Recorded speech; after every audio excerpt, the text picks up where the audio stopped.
How to change location in Roblox. Hey everyone, welcome back to the channel. If you are new here, don't forget to hit the subscribe button and turn on the notification bell to not miss any updates.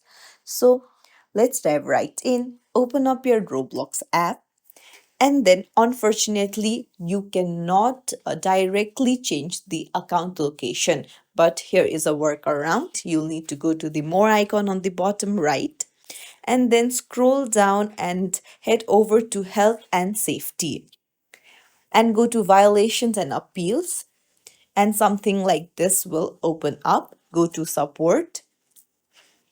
Now you can see the contact us page. So you'll need to put in a username, your first name, email address, and confirm your email address.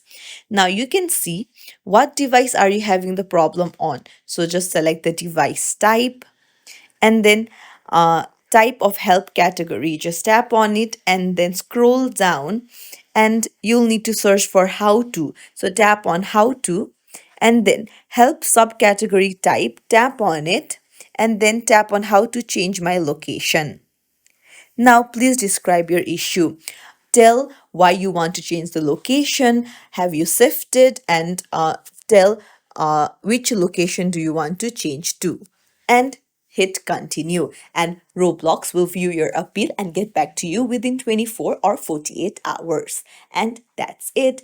If you found this tutorial helpful, don't forget to like and subscribe to our channel for more tips and tricks. Thank you for watching.